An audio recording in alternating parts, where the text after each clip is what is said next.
We hear a lot about psychedelic-assisted therapy, but 3 out of 4 people who choose to consume psychedelics do so at home or in nature with friends or loved ones.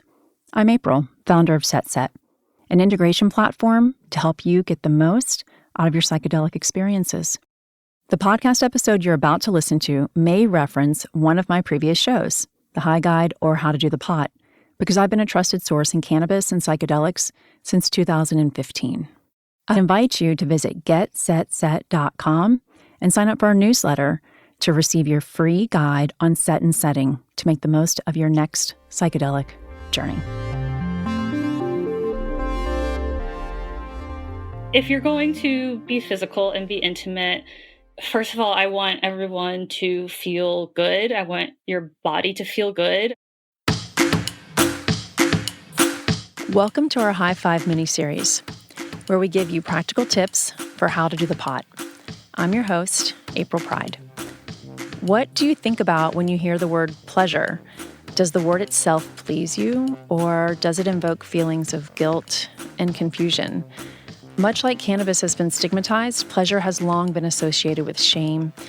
Perhaps cannabis can help us get over our puritanical beliefs around pleasure while also amplifying the pleasure we allow ourselves to enjoy. This week, our guest quite literally wrote the book on weed and pleasure.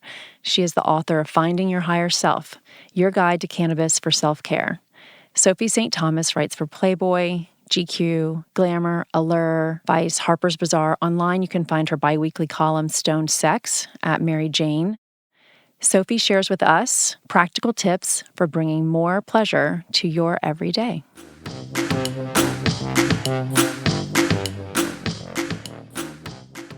Number 1, unknown pleasures list. If you could tell us what that is and how our listeners should incorporate it into their life. The idea of the unknowns pleasure list is that you write down anything that would give you pleasure and you would like to experience, but is still unknown to you. And then as soon as you accomplish it, you check it off because it's no longer unknown. It's basically a bucket list, but a nicer way of saying it. The thing about cannabis that ties back to the unknown pleasures list is that I find that it just lowers your inhibitions, like basically through calming you down and through your anxiety. And that can be a really, really amazing confidence boost. Number 2, pleasure for one, a solo excursion into pleasure. So I would just curate a romantic night like you're planning a dream date night with someone, but it's just for you. I think even people in relationships should really try to carve out time for a night in because the way cannabis enhances masturbation is just incredible. Maybe you just want to relax a little bit and lean into the CBD. If you apply CBD topically through a suppository or the many massage oils or CBD lubes, you can lower inflammation, fight dryness, and increase the blood flow while decreasing pain. THC, which will enhance your senses and just make everything feel more powerful. Solo pleasure for me would be coming home, smoking a little bit to take the edge off. I'm a big edible fan, so maybe having a low dose of edibles. I find that of all the consumption methods, that edibles affect my body the most. So that takes us to number 3, pain and pleasure. If you have a nice bathtub, I just can't recommend a CBD or a cannabis bath enough. You know, you can get everything from menstrual cramps to lower back pain to, if you're at a computer all day, neck pain and wrist pain, and just soak and get comfortable. Suppositories can be great for handling pain, like menstrual cramps. If you put one in and then just like lie down, it will knock them right out. And if you're dealing with any menopausal pain or dryness, it does the same thing, whether it's vaginal stimulation or anal stimulation. Cannabis and CBD in particular is really, really cool because it eases pain without numbing you out.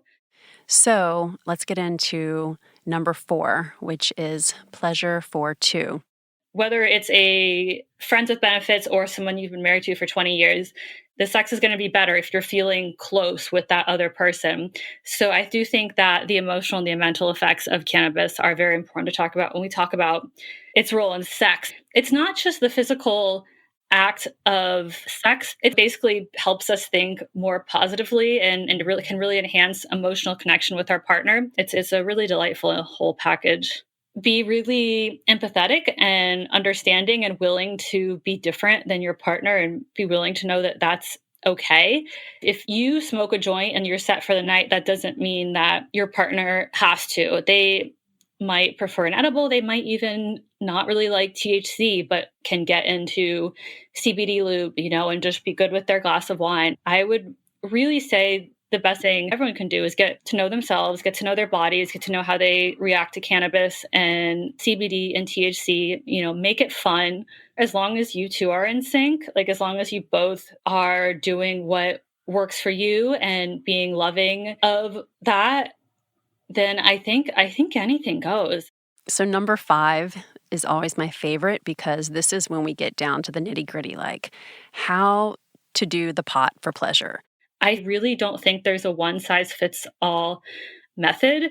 I think, like, for instance, I'm kind of a naturally really energetic and like anxious person. So I do a lot better with something very grounding, something very relaxing, just to help me get in the mood. Whereas someone else might, have problems feeling lethargic, or like they're not really up for sex, or like their sex drive is a little bit low and they might benefit from something, maybe with a little more THC that's activating and that hits immediately, like an inhalation method. I love cannabis baths because it's one of the best ways to use a topical on your entire body. Vapes are always really, really handy because they don't smell like flour does. My personal, like, Sophie Saint Thomas favorite is edibles for sex. I just love them so much. I would start small. Edibles take anywhere from 45 minutes to 2 hours to kick in. And I find for me, in addition to the enhanced, like, my orgasms are stronger and I feel more connected to my partner. I do want to ask about smokable herbs because you mention it frequently in your book, and I know you're a huge fan of them. I love lavender. Like, after a work day, like, I drank too much caffeine, I'm like stressed out about deadlines, and then like my boo is coming over, I love rolling lavender and cannabis spliffs. Lavender is so relaxing and it smells so wonderful. You can also roll a blunt using rose petals, and roses, smoking weed out of a rose is just the sexiest thing to me. So here's a recap of Sophie's high 5 for cannabis for pleasure. Number 1, the unknown pleasures list. Write out your desired pleasures. Once you've tried them and they're no longer unknown, check them off your list. Number 2, solo pleasure. Find that thing that best relaxes you or makes you feel good. Number 3, pain and pleasure. Explore ways to turn the pain into pleasure using cannabis. Number 4, pleasure for 2. Getting in sync with your partner and finding what works for both of you. Number 5, how to do the pot for pleasure. A bath, edibles, or your favorite way to smoke. It's all about what you like most, what pleases you.